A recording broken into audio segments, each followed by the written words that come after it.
So in my experience, there are two kinds of insane people. There's the homeless kind of looking, drugged out, smells terrible, looks terrible, and is terrible person. And then there's the other kind, which is clean cut and normal looking, but something is broken deep inside. And in my experience, that person is the scarier person because they're less predictable. And that is the kind of person I came across on the subway platform at the Hollywood and Highland stop. I was waiting for the train on a Friday night, and I could hear this guy before I could see him because he was screaming at the top of his lungs as he came down the escalator. He was screaming about the white devil. F you, white devil. Can't keep me down, white devil. I'm going to kill the white man. F you, white devil. Again and again, you get the point. And I expect to see just this crazed street person, and then I see him come down my way, and he's nice shirt, nice pants, nice shoes, clean cut, early 30s, African-American gentleman. Looks totally normal and harmless, but he's screaming all this bile. And everyone on the platform has kind of agreed, don't look at him, just ignore him, and maybe he'll go away. So he's pacing up and down the platform, screaming the whole way. And then I think, you know what? I'm half Mexican, so I'm only a beige devil. I'm okay. And he walks past me down the other end of the platform. Okay, good. Out of sight, out of mind. And then I notice this really cute black girl looking at me, and she smiles at me, and I smile at her. And she says, I saw you in the storytelling show. And I said, yep, that was me. So we talk about how the show went, and she's a writer, I'm a writer, we're hitting it off, and things are going pretty well. And then the angry, screaming guy makes his way back towards us. He's like going in a circle. And he comes back towards us, and he's still screaming at the air, I'm going to kill you, kill the white man, white devil can't keep me down. And then he stops right in front of us, and he turns, and he's fixated on us. We are now the focus of all his hate. He looks at us, and he says to her, don't you talk to that white man. Don't ever talk to the white man. Don't trust the white man. He's a white devil. And she says to me, don't talk to him, just ignore him, and he'll go away. But he's not going away. He is planted, he is focused, he has found what he's going to scream at for the rest of the night. And the train's not coming because it's under construction and it's running late. So we're there for a while, and he's screaming at us. And then he takes it too far because he starts getting a little out of hand, a little rude, a little misogynistic. He tells her, you're a dumb slut, you're a stupid whore. He just wants to get in your pants. And you're going to let him. I bet you spread your legs for everybody. And I'm a little bit chivalrous, just enough to think I got to say something. So I turn to him and I say, sir, show some respect. He's like, what? I said, show some respect. And she's like, don't talk to him. I'm like, no, he can't speak to you like that. And he's like, fuck you, white devil. And I go, I'm Mexican. And he's like, what? I don't care. You're a stupid white devil. He's just still going at me. And then finally, then she pulls her phone out and she says, I'm going to call the cops. That's all he'll understand. And that's a huge mistake on two levels. Number one, that makes him angrier. Number two, we're underground on the subway. She's got no cell phone signal. She is totally bluffing. I know she's bluffing. She knows she's bluffing. We hope that he won't figure it out. But she points her phone at him and takes his picture and says, I'm calling the police. And then he turns to her. He's like, what? What? You're going to call the cops on me? I'm going to kill you. Fuck you. I'm going to kill you. And he starts stepping towards her. And she steps back and she says, don't come near me. And then I know I have to do more than speak. I have to act. And I've never been in a fight in my life. But I'm reviewing everything I learned from the Karate Kid. Wax on, wax off, paint the house, crane kick, and I step between them. And I step between them, and he's trying to get to her, and I'm in his way, and I'm ready for him to take a swing at me. I'm ready. I think he's going to punch me now. I'm going to have to go Liam Neeson on his ass and use some elbows.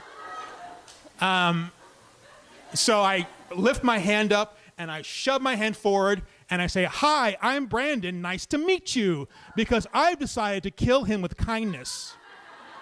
Because in my experience, the quickest way to confuse an asshole is to agree with him.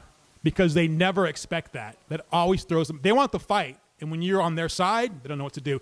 I go, hi, I'm Brandon. And then out of societal reflex, this crazy guy shakes my hand and goes, nice to meet you, I'm AJ. And I think, okay, I got him. I got him now. But without missing a beat, he looks past my shoulder and goes, I'm going to kill that stupid bitch. And I think, okay, I'm still holding his hand. I think, what else can I do? What else can distract this guy? What do angry misogynists love more than hitting women? And I say to him, hey, why don't I buy you a drink? I'll get you a beer. He goes, you'll get me a drink? I said, yes, let's go get a drink. He goes, really? You'll buy me a beer? I'm like, yeah, I'll buy you a beer. He's like, okay, but first, I have to kill this bitch. And I'm like, oh my God. And then I have my hand on his shoulder saying, come on, let's go get a drink. He reaches into his pocket. And right now we're standing like this close to each other. He reaches in his pocket, and I can almost picture the knife coming up and coming towards me. And can I smack it away? Is it wax on, or is it paint the house that'll block the knife? And out of his pocket comes his cell phone, and he says, "I want you to see my YouTube video," because of course every crazy person in LA has to have a YouTube channel so they can be discovered. And I said, I'd love to see your YouTube video. Let's go up to the top, to the surface, so we can get a signal and watch your YouTube video. And he's like, okay. And I said, let's go get that drink and watch your YouTube video. And we're walking away. And I think, okay, it worked. We're getting away from that girl. He's not going to hurt her. We get to the escalator, and he looks back, and he goes, I can't believe she tried to call the cops on me. I have to go back and get her. No one calls the cops on me. And then, again, I think, okay, I'm his friend. I'm agreeable. So I say, she don't know you. She don't know you. She's just having a bad day. She don't know anything about you. Besides, she's gone. She's not even there. She went home. Forget about her. Forget about her. She's gone. She's nothing. She's nothing. We're going to get a drink. It's about you and me. It's about you and me right now, not about her. We're going to get that drink. And he's like, cops tried to arrest me earlier. They can't get me anyway because my uncle's on the force. I'm like, all right, whatever. Yeah. And we get up the escalator, and I'm thinking, when we get to the bar, how am I going to ditch him? Because I don't want my Friday night to be hanging out with this guy having drinks.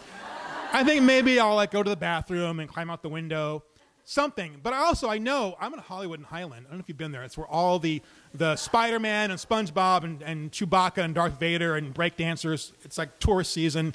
It's Friday night, and I figured there'll be a loser in the crowd.